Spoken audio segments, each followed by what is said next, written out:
ভৌগোলিকভাবেই নদ নদী বেষ্টিত বরিশাল বিভাগ। এ অঞ্চলের উপকূলীয় এলাকায় শুধুমাত্র বড় নদীর সংখ্যাই ৯৯টি। এছাড়াও রয়েছে অসংখ্য শাখা নদী ও খাল।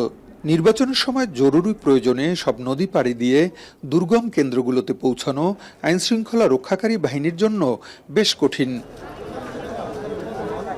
জাতীয় সংসদ নির্বাচনে বরিশাল বিভাগের ২,৮৩৮টি ভোটকেন্দ্রের ৬৯৮টি অতি ঝুঁকিপূর্ণ হিসেবে চিহ্নিত করেছে পুলিশ। সঙ্গে আছে নানা অস্থিতিশীলতায় প্রার্থীদের নিরাপত্তা নিয়ে শঙ্কাও।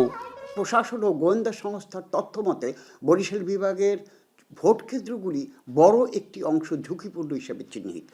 এই অবস্থায় এ বিষয়ে যথাযথ গুরুত্ব দেওয়া না হলে সুষ্ঠু ভোট নিয়ে আশঙ্কা হয়েছে বলে আমরা মনে করছি। নতুন রিন গভীর থেকে পরিষ্কার করে কাপড়কে রাখে নতুনের মতো উজ্জ্বল। নতুন রিন অ্যাডভান্সড পাউডার। বরিশাল জেলার হিজলা, মুলাদী ও মেহেন্দিগঞ্জ উপজেলা মূল ভূখণ্ড থেকে অনেকটা বিচ্ছিন্ন। এছাড়া পটুয়াখালী ও বরগুনা সহ বিভিন্ন জেলার একাধিক উপজেলাও মূল ভূখণ্ড থেকে বিচ্ছিন্ন। এসব এলাকায় নির্বাচনী সরঞ্জাম পৌঁছানো এবং ভোট গ্রহণ শেষে তা নিরাপদে ফিরিয়ে আনা বড় চ্যালেঞ্জ বলে মনে করেন আঞ্চলিক নির্বাচন কর্মকর্তা। ইলেকশনের ম্যাটেরিয়ালস পাঠানো, ইলেকশনের জনবল পাঠানো এবং সেখান থেকে নিরাপত্তা সহকারে নিয়ে আসা আসলে বড় চ্যালেঞ্জ।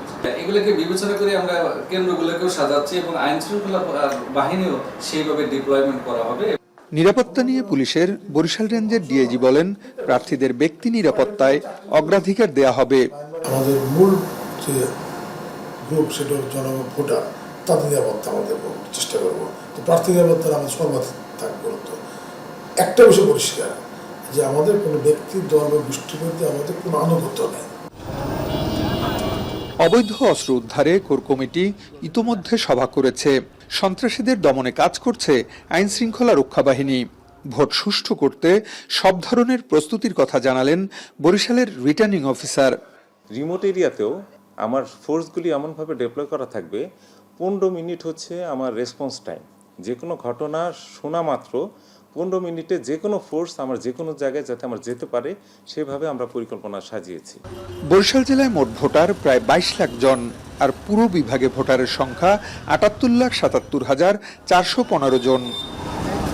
নির্বাচনের আগে সবসময় ঝুঁকিপূর্ণ ভোটকেন্দ্রের তালিকা তৈরি করে পুলিশ ও গোয়েন্দা সংস্থা। শুধু কি তালিকা তৈরি করে দায়িত্ব শেষ, নাকি নেওয়া হবে বিশেষ কোনো ব্যবস্থা? কতটা নিরাপদ হবে ঝুঁকিপূর্ণ ভোটকেন্দ্রগুলো? এসব প্রশ্নের জবাব পেতে অপেক্ষায় থাকতে হবে ভোটের ফলাফল পর্যন্ত। ফেরদৌস সোহাগ, এখন, বরিশাল।